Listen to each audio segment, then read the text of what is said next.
할렐루야. 우리 옆봉에 인사합시다. 하나님 우리 함께 하십니다. 시작. 하나님 우리 함께 하십니다. 자, 우리 얼굴 보면 인사합시다. 당신의 얼굴을 보니 하나님의 얼굴을 보는 것 같습니다. 시작. 당신의 얼굴을 보니 하나님의 얼굴을 보는 것 같습니다. 서로 얼굴을 진짜 보기 싫은 사람이 있어요. 옆을 보지도 않아. 이러고 있어요. 여러분, 하나님께 예배를 드리기 전에 형제와 화목하지 않고 예배를 드리면 예배가 안 받아져요. 한 번 더 인사합시다. 사랑합니다. 시작. 사랑합니다. 온라인으로 예배 드리는 분도 주 이름으로 축복합니다. 하나님 우리 함께 하십니다. 아멘. 다 저를 주목해 주시기 바랍니다. 우리 교회 청량함 교재로 사용하는 정서적으로 건강한 영성에 나오는 그림입니다. 그림을 보여주십시오. 이 그림은 더 깊은 믿음으로의 여정이라는 책에 나오는 신앙 여정을 그림으로 표현해 놓은 것입니다. 설명드리면 우리가 신앙생활을 시작하면 1단계로 하나님을 알고 삶이 변화되기 시작합니다. 교회도 다니며 예배를 드리면서 조금씩 삶이 변화되기 시작하는 것이지요. 예전에는 거리낌 없이 행하던 일도 왠지 조심스러워지고 자제도 됩니다. 이러면서 자연스럽게 2단계 제자의 삶으로 나아갑니다. 즉 예수의 제자가 왜 되어야 하는지, 예수의 제자는 어떻게 되어야 하는지를 배워가게 됩니다. 교회에서 각종 성경 공부나 제자반에 들어가서 배우는 이들이 2단계에 있는 이들입니다. 사실 이때가 신앙생활 중에 가장 행복한 시절이고 때입니다. 이러면 또 자연스럽게 3단계 활동적인 삶의 단계로 성숙해 갑니다. 이제는 교회 공동체에서 은사에 따라 섬기는 자가 되지요. 성가대로, 교사로, 각 부서로 흩어지면서 섬기는 단계입니다. 그런데 이때부터 슬슬 신앙생활이 재미있고 행복한 것만이 아니라 사실은 힘든 거라는 것을 하나둘씩 깨닫기 시작합니다. 훌륭해 보이기만 하던 목사도 별것 없는 나와 똑같은 인간이라는 사실을 깨닫게 되는 단계가 2단계고요. 교회라는 것도 세상과 구별된 부분도 있지만 세상보다 못한 면도 있다는 것을 알게 되면서 슬슬 신앙생활의 동력이 약화됩니다. 이때 이런 이들 앞에 등장하는 것이 바로 벽입니다. 우리가 쉽게 이해할 수 있는 단어로는요, 고난과 시험이라고 쉽게 이해할 수 있습니다. 이러니 생각해 보세요. 가뜩이나 슬슬 신앙생활의 동력이 약화되고 있는데 고난과 시험이 닥쳐옵니다. 설상가상이지요. 신앙생활이 슬슬 재미없어지고 힘들어지는데 가족관계에 어려움이 생기는 거예요. 직장에서 퇴사하게 되는 겁니다. 진학이나 취업에 실패합니다. 질병에 걸립니다. 자동차 사고 나서 생각지 못한 부상을 당합니다. 간절하게 원하던 결혼이나 내 집 장만은 이루어지기는커녕 점점 더 멀어져만 갑니다. 이때 내 앞에 도저히 내가 넘을 수 없는 보이지 않는 커다란 벽이 서 있는 것만 같습니다. 정서적으로 건강한 영성이라는 책에서는요, 이때 난생 처음 믿음이 아무런 효력이 없다는 것을 발견했다라고 적고 있어요. 난생 처음 믿음이 아무런 효력이 없다라는 것을 발견했다라고 적고 있습니다. 그런데 놀라운 사실은 이 고백을 한 사람이 이 책의 저자인 열정적인 목사였다는 겁니다.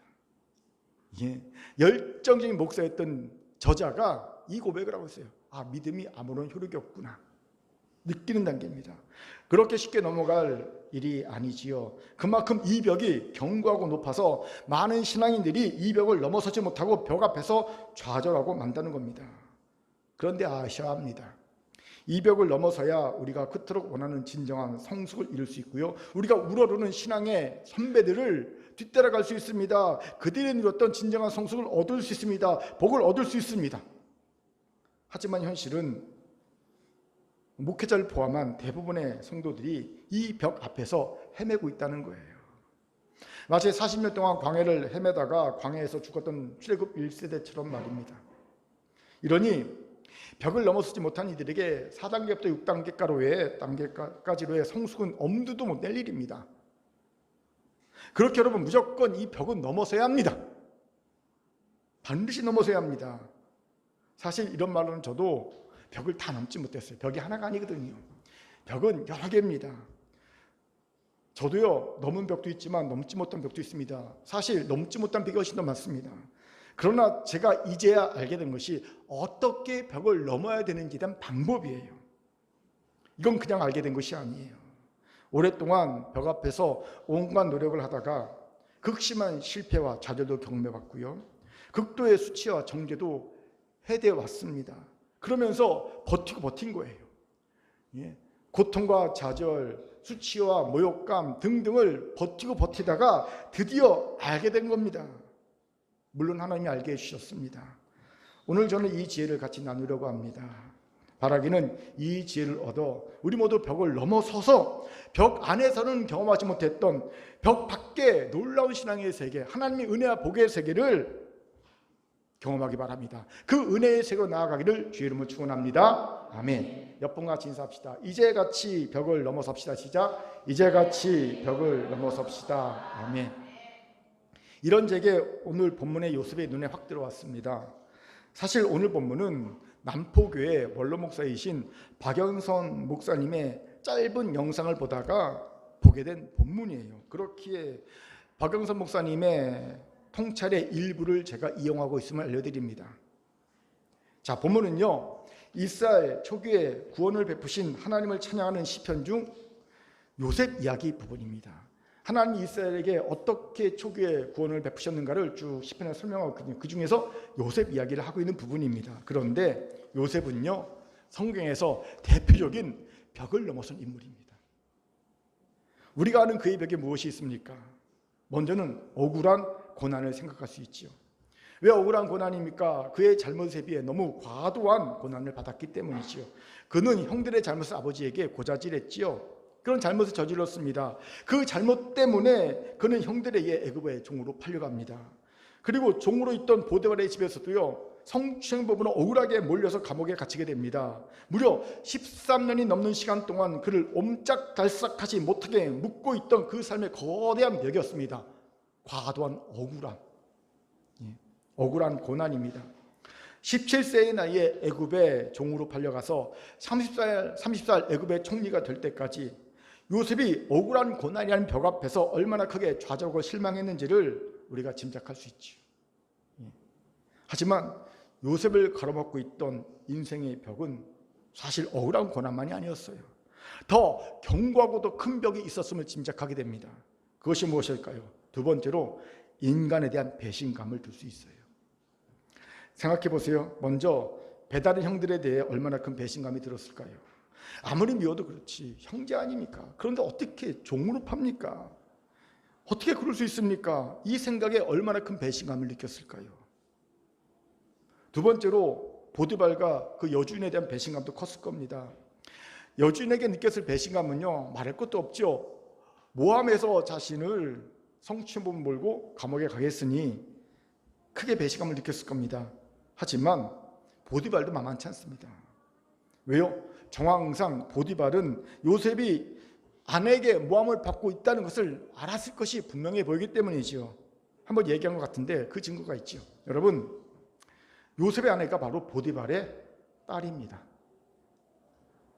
성경에 요셉의 아내를 이렇게 소개합니다. 보디베라의 딸 아스낫. 요셉의 아내거든요. 근데 이 보디베라가 바로 보디발이에요. 예. 같은 동일 인물입니다.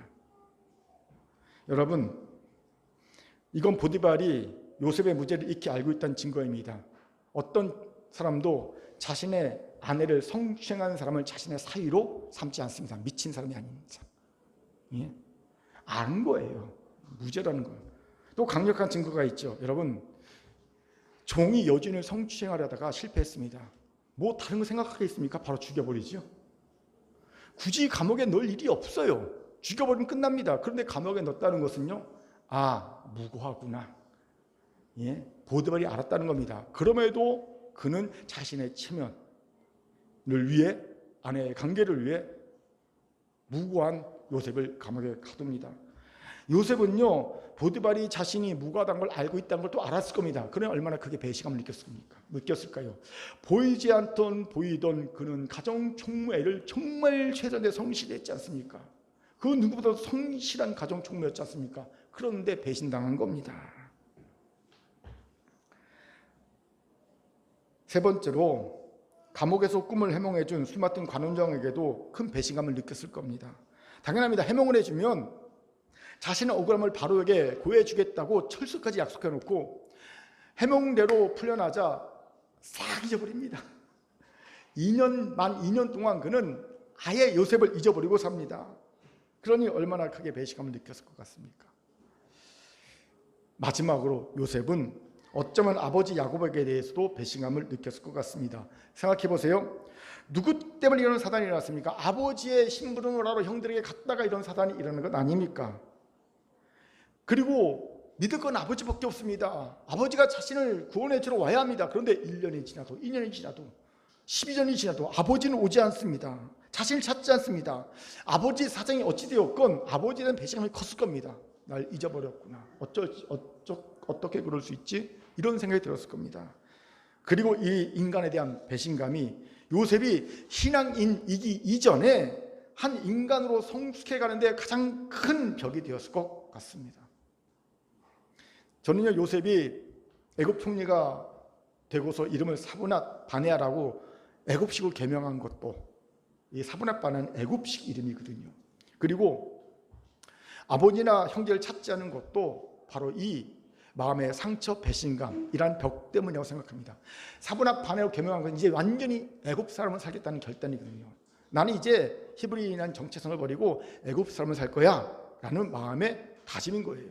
그리고 아버지나 형제를 찾아도 되는데 애굽 총리니까 찾지 않은 것도 나는 이제 과거를 잊고 형제 잊고 아버지 잊고 살 거야 라는 결단이 있었다는 거지요.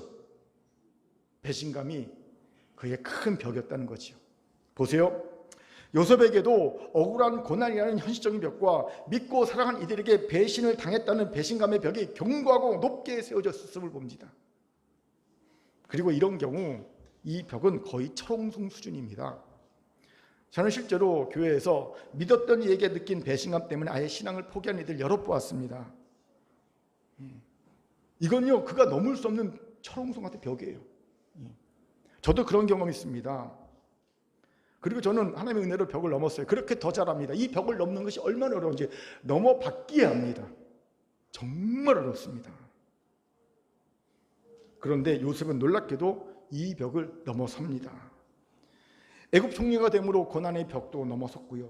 보디발의 딸과 결혼함으로 보디발에 대한 배신감도, 그리고 그 아내에 대한 배신감도 넘었음을 봅니다. 그리고 마지막으로 가장 어려웠을 형들과 아버지에 대한 배신감마저 넘어섭니다. 그는 아버지 야곱을 극진하게 섬기지요. 또 자신을 종으로 판 형들을 용서하고 위로까지 합니다. 위로까지 해줍니다.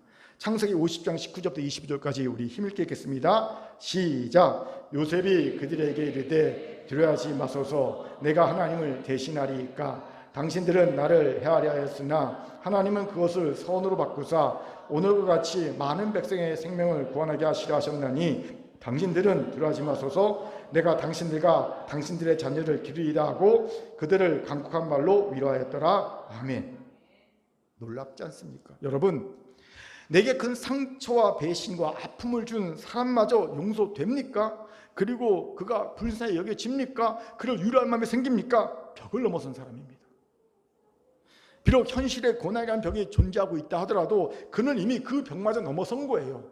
그 배신감이란 마음의 상처의 벽도 넘어섰고요, 고난의 벽도 넘어선 자입니다. 왠지 아세요? 여러분, 현실의 고난의 벽은 이제 이런 이에게는 더 이상 고난의 벽이 되지 않습니다. 더 이상 연단 효과, 훈련 효과가 없습니다. 이런 무용지물이 된 고난의 벽을 하나님이 계속 두실 리가 없지요. 하나님이 우리의 삶의 고난의 벽을, 현실의 고난의 벽을 두신 이유는요, 간단합니다. 우리가 우리의 내면을 바라보고 우리의 내면에 성숙하라고 벽을 두신 거예요. 벽을 안 두고 우리가 막 아우토반 달리 쫙 달려가면요, 자신을 돌아올 틈이 없어요.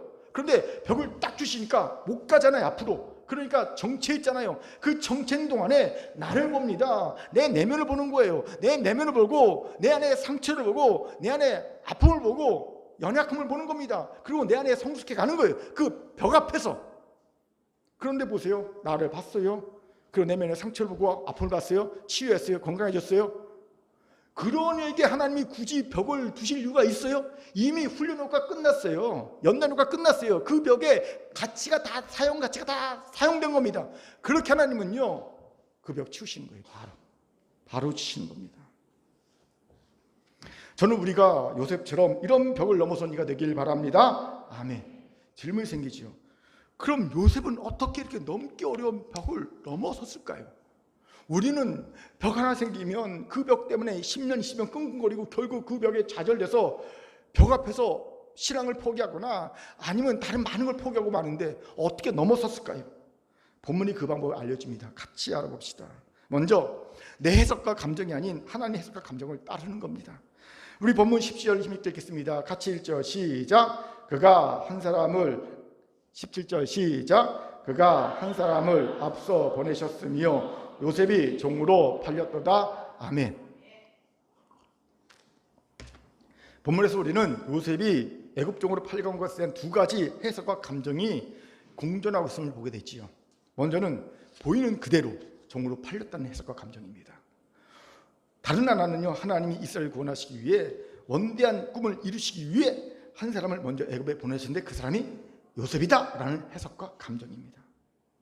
이 중 첫 번째 해석과 감정이 일반 사람들이 보통 그냥 느끼는 해석과 감정입니다.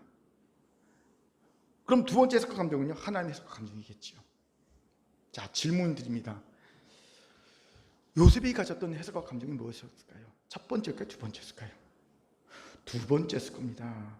그는 창세기 45장 5절에서 이렇게 고백합니다. 우리 창세기 45장 5절 같이 읽겠습니다. 시작. 당신들이 나를 이곳에 팔았다고 해서 근심하지 마소서, 한탄하지 마소서. 하나님이 생명을 구원하시려고 나를 당신들보다 먼저 보내셨나이다. 아멘.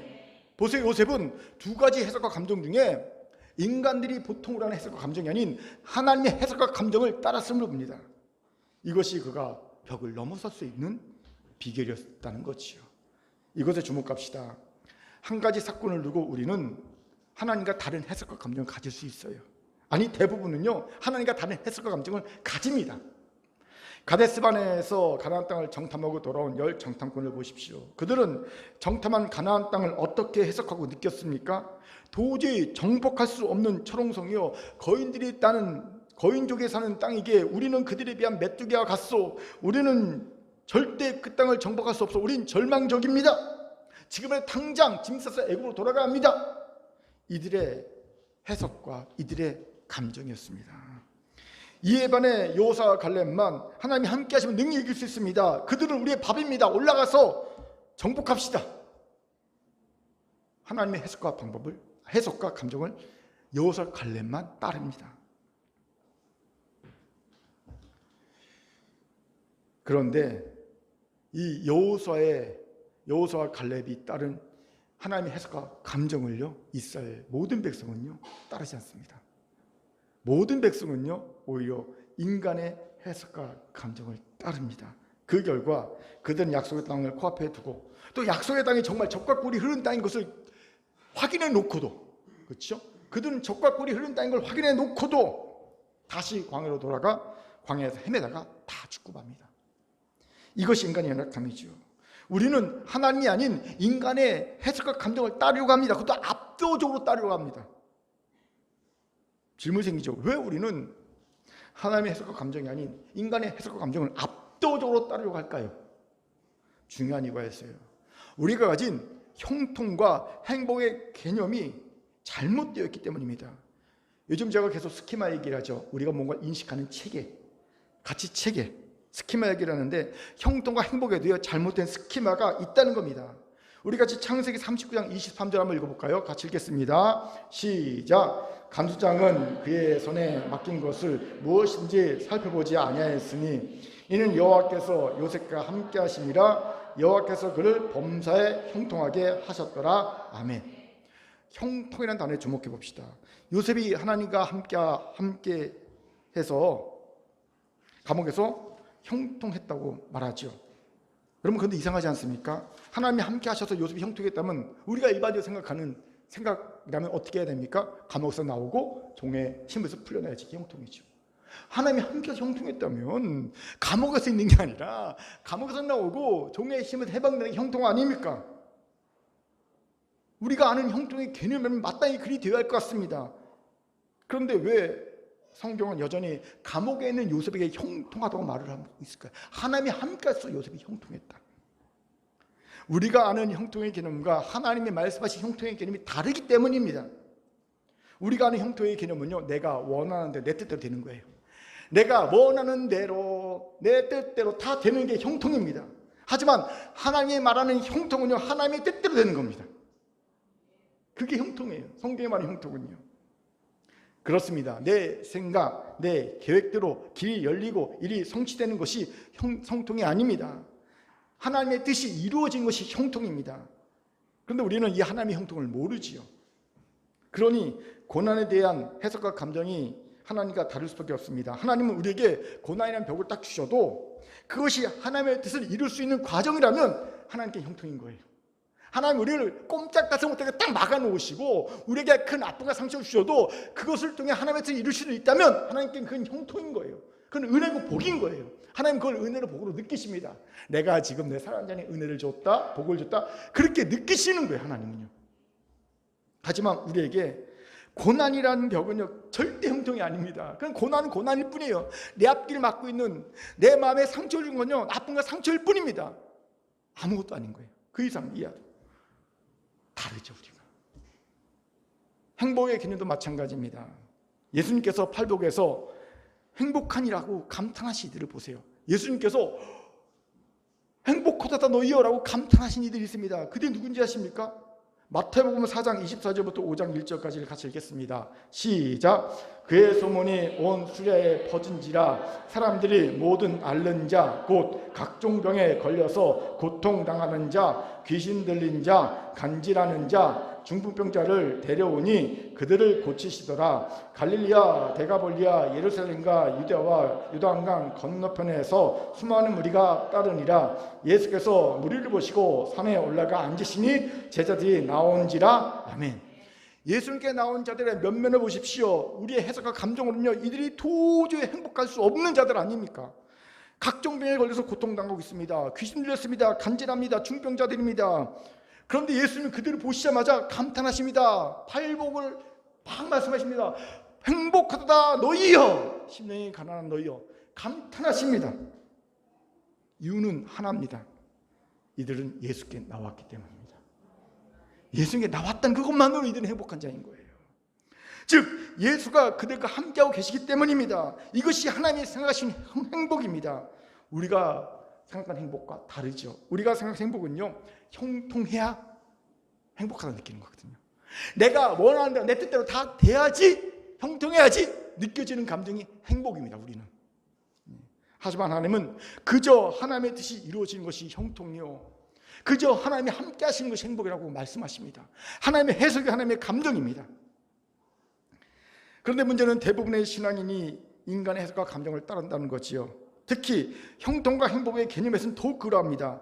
이러니 벽은 너무 거대하게만 해석되는 거고요. 느껴지는 겁니다. 그들이 느끼는 모든 문제가 형통하게 되고 내가 행복해져야만 벽을 넘을 수 있다고 생각하는 거예요.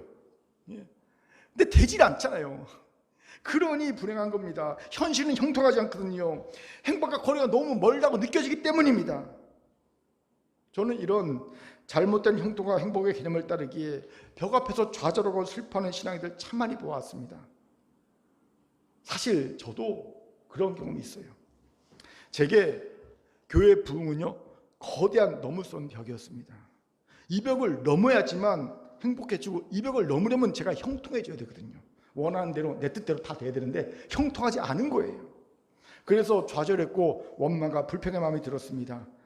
그런데 벽 앞에서 좌절하고 원망과 불평하던 제게 하나님이 선지자 요나에게 주셨던 말씀을 주시더라는 거죠. 요나서 4장 4절에 여호와께 이르시되 내가 성내는 것이 옳으냐 하시냐, 이 말씀을 주신 거예요. 내가 성내는 것이 옳으냐? 물론 저는 요나처럼 죽어도 옳습니다라고 우겼죠. 하나님, 저는 죽어도 옳습니다. 내가 얼마나 힘들고 애써서 내가 교회를 하고 있는데 죽어도 옳습니다. 우겼습니다. 그런데 우기면 우길수록 제 양심 속에서 음성이 들리는 거예요. 옳지 않아. 그 소리가 처음엔 적더니 점점 커지는 겁니다. 소리가 커져요. 그래서 결국 왜 옳지 않을까를 묵상하게 되었습니다. 그리고 제가 인간의 해석과 감정을 따르고 있음을 깨닫게 되었어요. 이 인간의 해석과 감정을 따르는 한 저는 결코 이 벽을 넘을 수 없다는 것을 알게 된 겁니다. 제가 하나님의 해석과 감정을 따르지 않고 인간의 해석과 감정을 따르지 않는 한 나는 결코 이 벽을 넘을 수 없구나, 하나님이 알게 하셨어요.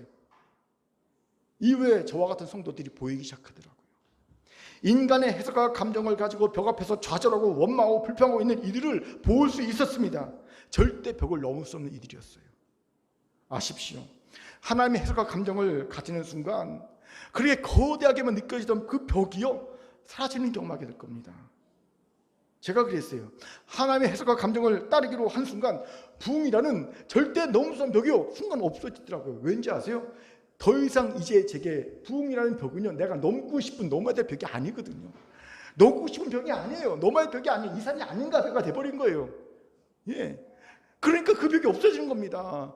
그 전에는 이건 무조건 넘어야 되는 거, 어떻게 넘어야 되는 벽이에요. 그래서 형통해야 되고요. 그래야 내가 행복해진다고 생각했는데 못하니까 좌절하고 원망, 그 안에서 주저하고 앉았는데 내 형통의 개념과 내 행복의 개념이 바뀌어버리니까 이게 벽이 아닌 거야. 이 벽은 의미 없는 벽이야. 넘고 싶은 생각이 없어지는 거야. 대신 새로운 벽이 생겨요. 건강한 공동체라는 벽이 생겼어요. 아, 건강한 공동체의 벽을 넘고 싶다, 이런 마음이 생긴 거예요. 그렇게 사랑하는 큰교회 성도 여러분, 이제 내 해석과 감정을 버리고 하나님의 해석과 감정을 따르십시오. 그동안 벽이라 생각했던 거짓 벽들이 사실 겁니다. 넘어서는 놀라운 경험하게 될 줄 믿습니다. 아멘. 아멘. 옆분과 인사합시다. 하나님의 해석과 감정을 따릅시다. 시작. 하나님의 해석과 감정을 따릅시다. 아멘. 두 번째로 하나님 신뢰의 날개를 달아야 합니다. 우리 같이 보면 17, 18절 읽겠습니다. 같이 읽죠. 시작. 그가 한 사람을 앞서 보내셨으며 요셉이 종으로 팔렸도다. 그의 발은 착고를 차고 그의 몸은 쇠사슬에 매었으니. 아멘. 17, 18절에서 보게 된 흥미로운 사실은 모든 동사가 다 수동태로 되어 있다는 점입니다. 제가 요 수동태로 되어 있다는 요것을 박영선 목사님의 통찰을 빌린 거예요. 몰랐거든요. 근데 박영선 목사님이 수동태로 되어 있다고 그러시더라고요. 요것만 제가 차용하고 있는 겁니다. 보내셨으며 팔렸도다, 차고 매었으니 이란 히브리 동사가 다 수동태입니다. 그렇게 우리는 요셉이 불가항력적인 힘에 의해 저항 한번 제대로 못하고 떠밀려 왔음을 짐작하게 됩니다. 그리고 사실 그런 측면이 강하지요. 요셉의 인생을 보면요, 정말 변변한 저항 한번 못하고 그냥 힘에 의해서, 뭔가 불가항력적인 항력도 힘에 의해서 훅 떠밀려 왔죠. 여기까지 왔죠. 박영선 목사님은요, 아예 요셉이 저항할 의지마저 포기하고 그냥 떠밀려 왔다고 해석하더라고요. 하지만 저는 그 해석에는 동의하지 않습니다. 그가 저항 한번 안 하고 떠밀려 왔다는 건 저는 동의하지 않습니다. 왜인지 아세요? 증거가 있어요. 요셉은요, 나름대로 치열하게 불가항력적인 힘에 안 떠밀려고 저항했기 때문입니다. 여러분, 요셉이 가정총무로서 보디발의 집에서 정말 충성하지요. 보든 보지 않든. 이 충성이 뭔지 아세요? 저항한 거예요. 더 이상 안 떠밀려 가겠다라는 나름대로의 최선을 다한 저항이었어요. 그가 감옥에 갇혔을 때도 최선을 다하잖아요. 그것도요, 더 이상 떠밀려가지 않겠다는 자기 나름대로 최선의 저항입니다. 그가 술 맡은 가난장에 떡 맡은 가난장에 꿈을 해몽해 준 것도요, 더 이상 안 떠밀려 가겠다는 최선의 저항인 거예요. 나름대로 저항했어요. 그는 최선을 다해 자신을 가로막고 있는 벽을 넘어서려고 아둥바둥 됐다는 겁니다. 그런데 결국 요셉은요, 더 큰 실패와 좌절, 배신의 상처만 경험하게 됩니다.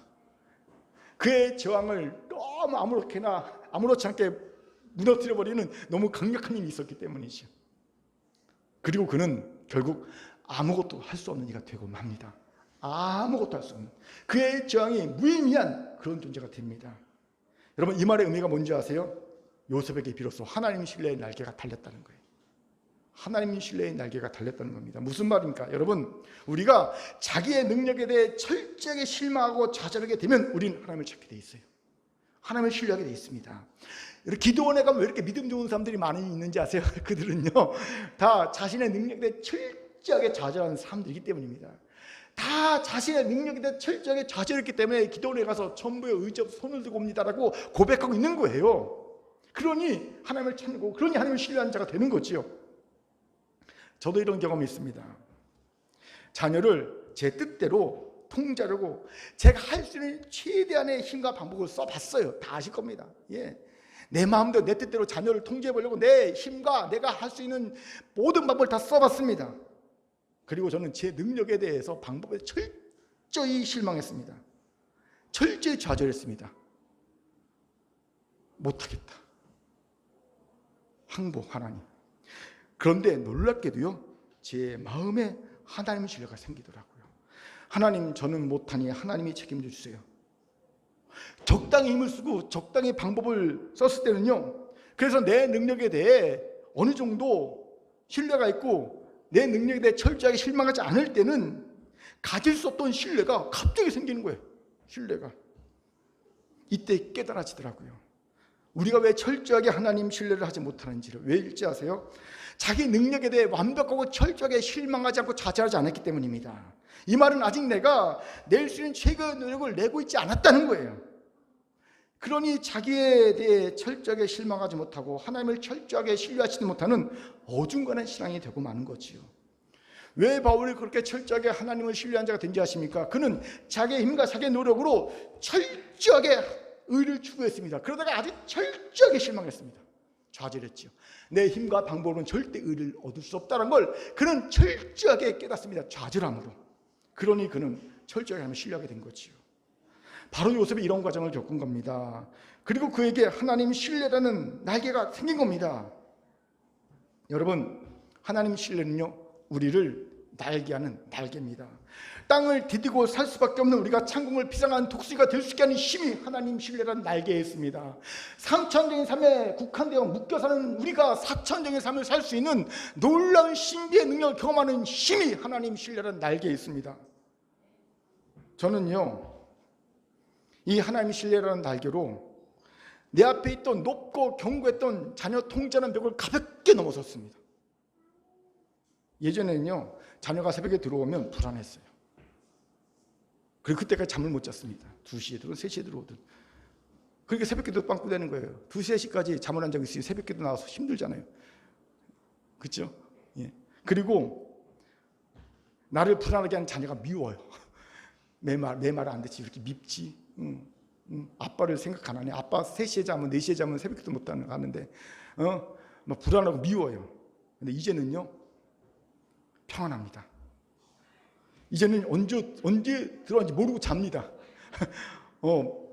왔나 들어왔나 안 왔나 아침에 보면 있어요. 들어왔나 보다. 예. 그리고요, 새벽에 들어오든 언제 들어오든 귀엽습니다. 이쁩니다. 아니 진짜로요. 나도 모르는 사이에 내가 자고 있는데 들어와 있는데 이거 보면 이뻐요. 귀여워요. 예. 할렐루야. 그렇게 사랑하는 큰교회 성도 여러분, 견고하고 높은 벽 앞에 있는 자신을 봅니까? 최선을 다해 벽을 넘어서려고 해보세요. 최선은요, 내 능력에 대한 철저한 실패를 느끼기까지가 최선입니다. 여러분이 최선을 다하면 넘을 수 있는 벽은 하나님이 주신 벽이 아니에요. 내가 최선을 다하지 넘었다, 그건 하나님이 주신 벽이 아닙니다. 하나님이 주신 벽은 아무리 내가 최선을 다해도 넘지 못한 벽이 하나님이 주신 벽입니다. 그걸 알고도 최선을 다하십시오. 가장 한심한 자가 최선을 다하지 않고 자기의 능력에 대해 미련을 가진 자예요. 그때 내가 최선을 다했으면 됐을 텐데, 이 얼마나 미련한 생각입니까? 예. 이제 미련이 안 남도록 최선을 다합시다. 그래서 우리의 능력에 대해 절망해 보세요. 그때 우리에게 겨자씨만한 믿음만 있으면 우리는 반드시 하나님을 찾게 됩니다. 하나님을 신뢰하게 됩니다. 신뢰의 날개가 생기고 나를 철저하게, 내가 내 능력을 철저하게 내가 깨닫게, 무능함을 깨닫게 될 때 하나님을 신뢰하는 날개가 생깁니다. 이 날개로요, 벽을 넘어요. 그렇게 높아서 도저히 넘지 못할 벽이 그럼 날아가서 넘게 되는 거예요. 이런 우리가 되기를 주의 이름으로 축원합니다. 아멘. 자, 저를 따라합시다. 자신에게 절망해야 하나님 신뢰에 날개가 생깁니다.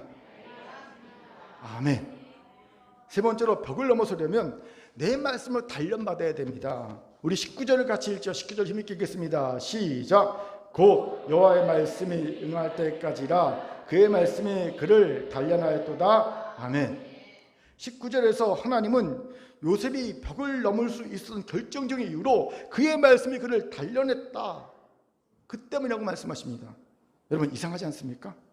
보통은 고난이나 시험이 우리를 단련한다고 하지 않아요? 고난이, 시험이 우리를 단련한다. 그런데 왜 그의 말씀이 그를 단련한다고 하셨을까요? 왜 고난과 시험이 그의 말씀일까요? 간단합니다. 그의 말씀이 고난과 시험 역할을 한 거예요. 그의 말씀이, 그에게 주신 말씀이 고난과 시험 역할을 한 겁니다. 질문, 언제 내게 주신 말씀이 내게 고난과 시험의 역할을 할까요? 확실한 약속의 말씀을 주셨지만 그 약속을 이루는 방법이나 능력은 전혀 주지 않아요. 또 내가 처한 상황이 점점 그 주신 약속과 멀어져만 갈 때, 점점 멀어지나 봐. 점점 멀어져만 갈 때 그 내게 주신 확실한 약속은 확실할수록 시험이 됩니다. 고난거리가 됩니다. 요셉이 그런 경우죠. 하나님은 아버지와 형들이 그에게 절을 하는 두 번의 꿈을 통해 요셉에게 확실한 약속의 말씀을 주셨습니다. 요셉을 족장 이상의 존귀한 자로 만드시는 약속의 말씀이죠. 여러분, 족장인 아버지가 절을 하니 족장 이상의 존귀한 자가 되는 건 아니겠습니까? 나중에 알게 되지만 요셉은 애굽 총리가 됩니다. 이스라엘의 구원자가 됩니다. 보호자가 됩니다. 고대 근동의 구원자가 됩니다. 그 약속인 거예요. 진짜 족장보다 크지요. 그런데 요셉의 처한 현실은 어떻습니까? 그 약속을 이룰 방법을 전혀 모릅니다. 그 약속을 이룰 능력도 없습니다. 더하여 처한 현실은 비참하기만 합니다. 상황이 점점 악화됩니다. 종으로 팔려갔다가 또 거기서 모함당해서 감옥에 갇혔다가 감옥에서도 배신을 당했다가 이러니 확실한 약속의 말씀이 요셉에게는 점점 고난과 시험거리가 되어가는 거예요. 이 부분을 묵상하는데 여러 성도들이 생각나더라고요. 하나님이 확실한 약속의 말씀을 주셨지만 다른 것은 안 주신 성도예요. 그렇기에 저한테 와서 목사님, 하나님이 확실한 약속의 말씀을 주지 않았다면 좀 더 제 신앙생활이 편했을 텐데요 라고 푸념 섞인 말하는 성도들이 여러 명 있었는데 그게 막 떠오르는 거예요. 하나님이 확실한 약속의 말씀만 주지 않았다면 제가 이렇게 힘들게 어렵게 살지 않았을 텐데 하나님이 왜 제게 이런 확실한 약속의 말씀을 주셔서 왜 이렇게 힘든게 살게 하시는지 모르겠어요. 포기하기도 힘들고 그렇다고 포기하지 않을 수 없고 막 그런 어려움이 있는 거예요. 요셉과 똑같은 이유지요. 확실한 약속의 말씀을 받았는데 정작 그 약속을 이룰 수 있는 방법도 능력도 주지 않은 겁니다. 한마디로 너무 현실성 없는 말씀을 주셨다고 느끼는 거죠. 그리고 현실이 점점 악화되어 가니 그 약속의 말씀은 고난거리, 시험거리로 변질되고 있다고 느낀 거죠. 충분히 이해할 수 있어요. 왜요? 저도 그렇게 느꼈으니까. 저도요, 확실한 약속의 말씀을 가지고 큰 교회를 개척했습니다. 또 확실한 약속의 말씀을 받고 성경으로 교회를 이전했습니다. 그런데 제가 느끼는 현실은요, 그 약속의 말씀이 너무 허황됐습니다. 다윗의 광야 아둘람군 공동체의 400 용사 공동체를 만들라는 말씀을 받았는데 400 용사 공동체를 만들기에는 우리 성도들이 너무 연약해. 뭐 용사는커녕 무기 하나 들 힘이 없어.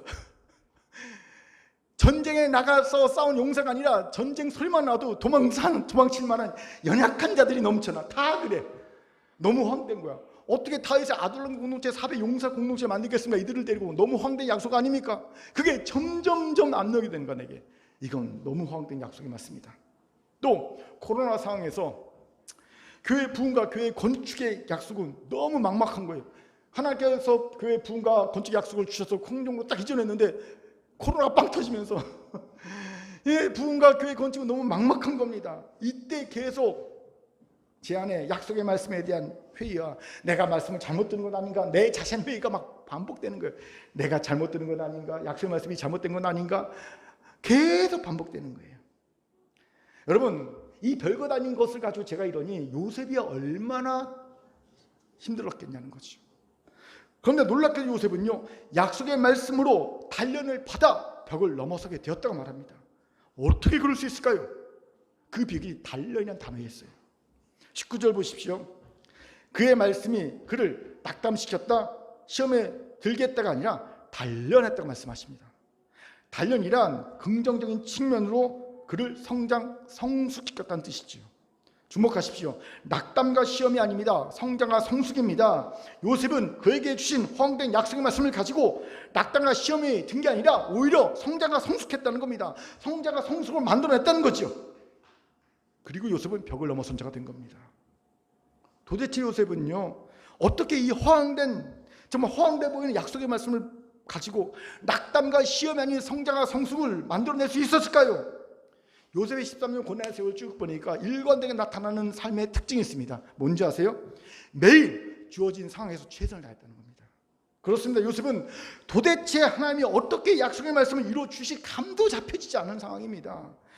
남에게 말하면 허황된 꿈에 사첩에 미친놈 소리 들을 딱 좋은 얘기지요.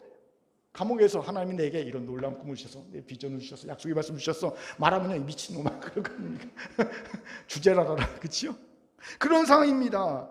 그러면서 요셉은요, 매일 주어진 상황에 최선을 다했습니다. 여러분, 이러기 정말 쉽지 않습니다. 우리는요, 너무 막막하고 감이 전혀 안 잡힐 때, 너무 허황되다고 느낄 때 의욕을 상실합니다. 해야 돼서 그냥 억지로 하는 것뿐이지 정말 하기 싫어요. 하지만 요셉은 달랐어요. 그는 매일 주어진 상황에 최선을 다했습니다. 그리고 성숙해 갔습니다. 특히 그는 감옥에 갇혔잖아요. 감옥에 그만 갇힌 게 아니죠. 애굽의 고급 관리들이 갇혔어요. 요셉이 갇힌 감옥은요, 일반 감옥이 아니라 정치범 수용소니까. 거기서 요셉은요, 애굽 총리가 됐을 때 필요한 모든 지식을 다 습득합니다. 정보를 습득합니다. 애굽 총리로 준비되는 과정이었어요. 거기서 이것도 주목합시다. 하나님의 약속은요, 종종 너무 허황돼 보입니다. 너무 비현실적일 때가 있어요. 이사야 41장 14, 15절 한번 읽어볼까요? 같이 읽겠습니다. 시작. 지렁이 같은 너 야곱아, 시작. 지렁이 같은 너 야곱아, 너희 이스라엘 사람들아, 두려워하지 말라. 나 여호와가 말하노니 내가 너를 도울 것이라. 내 구속자는 이스라엘의 거룩한 이인이라. 보라, 내가 너를 이가 날카로운 새 타작기로 삼으리니 내가 산들을 쳐서 부스러기를 만들 것이며 작은 산들을 겨같이 만들 것이라. 아멘.